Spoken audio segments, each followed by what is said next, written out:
Now we will study TS of ovary. This is the TS of ovary. In the ovary there are many follicles are found in the cortex region. This is the cortex region and this one is the medulla region. And the ovary covered by this is the germinal epithelium. These are the germinal cells of germinal epithelium. Now in the female child, the development of ovarian follicles or oogenesis starts in the fetus stage. In the fetal ovary, these cells of germinal epithelium divide to form many primary oocyte, and this is the primary oocyte. And now this primary oocyte surrounded by the granulosa cells. These are the granulosa cells. This primary oocytes now starts the first meiosis, but the first meiosis arrested in the prophase first stage or dikinesis stage. You can say that in prophase first stage there are the leptotin, zygotin, pakitin, diplotin, dikinesis. So this primary oocyte now surrounded by this is the layer of granulosa cells and this one is the primary oocyte. Now this is meiosis cell division arrested in the first prophase stage. After that the birth occurs.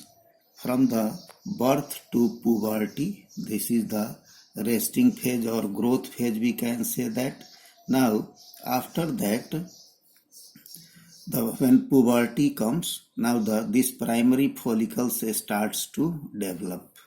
Now this primary follicle changes into secondary follicle by the addition of more granulosa cells, and outside a theca layer develop. This is the theca layer develop and more granulosa cells are added. After that, now it changes into secondary tertiary oocyte stage. So primary follicle, secondary follicle. Now this is the tertiary follicle stage. In tertiary follicle stage, now more granulosa cells are more added around the oocyte and the theca layer differentiate to form two layers. Outer layer is the theca externa, inner layer is the theca interna, and a fluid filled cavity develop that is called the antrum. So but in this stage, now the meiosis starts. First meiosis that was arrested in the prophase 1, now it continue and the first meiosis completed in this tertiary follicle stage, and it changes into secondary oocyte. This primary oocyte now in this tertiary follicle stage changes into the secondary oocyte and first polar body form. Now after that, this secondary oocytes now starts the second meiosis, but that is arrested in the meiosis metaphase second stage. Metaphase second of meiosis second. So metaphase second stage, we can say this is the metaphase second stage. So in metaphase second stage, now again it is arrested. Now after that, this tertiary follicle changes into a mature follicle that is called the Graafian follicle. In Graafian follicle, there will be the outer two theca layers, that is the theca externa and theca interna, and the granulosa layers, this is the antrum, and now this is the secondary oocyte stage that is arrested in the metaphase second stage of meiosis. And now after ovulation, the left part of the Graafian follicle changes into corpus luteum, and when the corpus luteum degenerates, it changes into corpus albicans. So this is the TS of ovary that contain different stages of the follicles that found in the cortex region. Now we will discuss a structure of a mature Graafian follicle. Now you see, this is the mature Graafian follicle. In mature Graafian follicle, you can see this is the theca externa, this is the outer layer, theca externa, outer layer. Now, after that, this is the another layer that is called the theca interna. There is the second layer is the theca interna, this one that you can see, that dot dot. This is the theca interna, and then the 2 or 3 layers of granulosa cells. These are all are the granulosa cells found, and inside this is the antrum or cavity. And now this is the secondary oocyte, and secondary oocyte surrounded by a non-cellular layer that is called the zona pellucida. So this is the structure of Graafian follicle, a mature Graafian follicle, and then ovulation. And in this Graafian follicle, this is the secondary oocyte that arrested in the meiosis second, metaphase second stage of meiosis second, it is arrested, and now after that ovulation occurs. Now we will talk about the different processes of oogenesis that occurs. So in oogenesis, first many oogonia, that the germinal epithelium divide to forms the many oogonia. This is the fetal life we here written. Chromosome number is 46 because this is the mitosis division, that the oogonia divides to form many oogonia are produced in the fetal ovary. Now the growth phase starts, and this oogonia changes into primary oocyte, and primary oocyte surrounded by the granulosa cells to forms the primary follicle.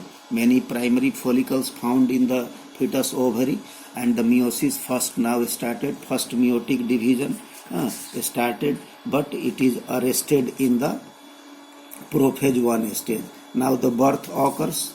After that, this is the childhood. Now puberty comes. When puberty comes, now the meiosis starts in the tertiary follicle stage, and this is the unequal division, and here first meiosis occurs. Now the 2 cells are produced by first meiosis. One is very small, that is called the first polar body, and second one is the secondary oocyte. This occurs in the tertiary follicle stage.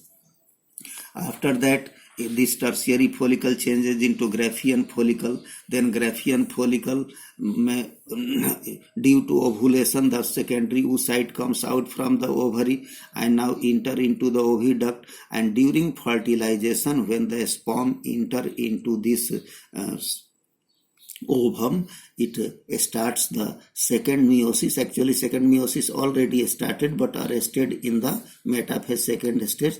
Now the second meiosis will complete during fertilization and forms the second polar body, and this is the ovum. Now this is the mature ovum after fertilization. So this oogenesis is the discontinuous process, and many follicles are degenerated in this process. Now we will talk about the mature ovum when it released from the Graafian follicle. What are the structure found in a mature ovum that released during the ovulation, means comes out from the ovary? This is the secondary oocyte that found. Secondary oocyte surrounded by plasma membrane, its own plasma membrane. In the secondary oocyte, this is the outer cytoplasm. This is the outer cytoplasm contain the many cortical granules. These are the cortical granules that made up of the mucopolysaccharides.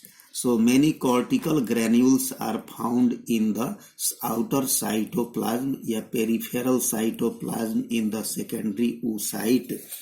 These cortical granules are made up of mucopolysaccharides. Now there are the 2 poles. One is called the animal pole, another one is called the vegetal poles. Now outside this secondary oocyte, there is the 1 or 2 polar body may be found, and this polar body now found in a space that is called the perivitelline space. This space is called the perivitelline space, in which the 1 or 2 polar bodies are found. Now after that, outside this perivitelline space, there is the non-cellular material found, This non-cellular material is called the zona pellucida that contain many glycoproteins, and glycoproteins acts as the receptor proteins to decide the attachment or non-attachment of the sperm during the fertilization. So many glycoproteins found in this zona pellucida zone, and these glycoproteins contain the receptor proteins, and that receptor proteins decide or select or decide the attachment or non-attachment of the sperm. So this is the ovum, and now after that, after outside the zona pellucida, these are the granulosa cells, but the granulosa cells are radially elongated. That is called the corona radiata. We say this is the corona radiata that found the outside this zona pellucida. So when the ovum now released from the ovary from Graafian follicle, so this corona radiata or granulosa cells, this is the elongated cells, that is called corona radiata, also comes out along with the ovum. So these are the structure that found when the ovum released from the ovary and enter into the oviduct. Now here you can see that the hormonal regulation of this complete process, how it is regulated. First of all, due to the lack of estrogen or reduced concentration of estrogen, it stimulate the positive feedback, stimulate the hypothalamus. Then hypothalamus releases gonadotropin releasing hormone.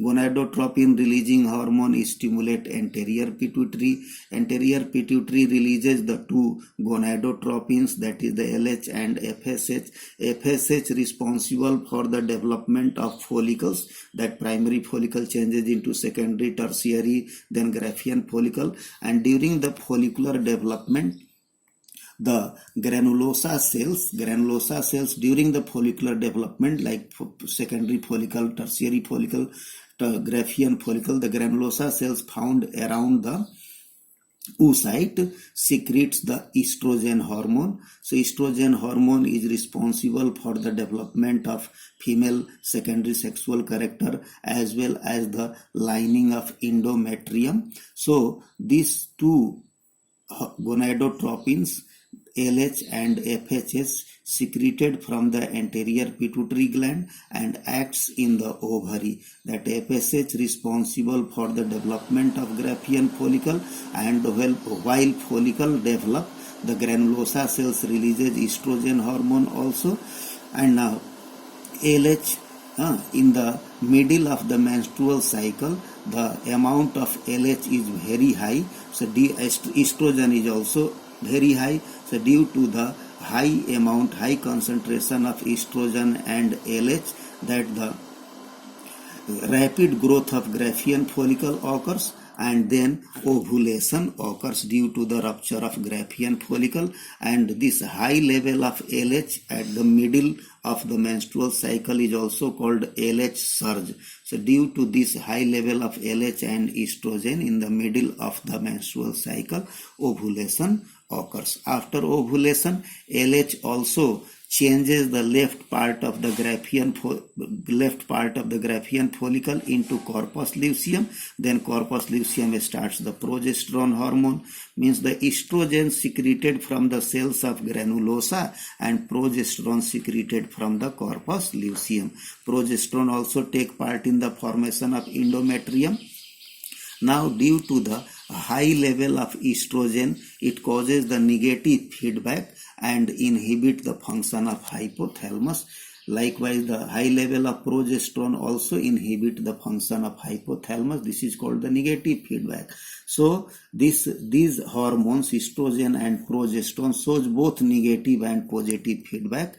In the high level of these hormones, it causes the negative feedback, and if there is the lack or low concentration of this hormone, it causes the positive feedback. So this is the hormonal regulation of this complete process. Thank you.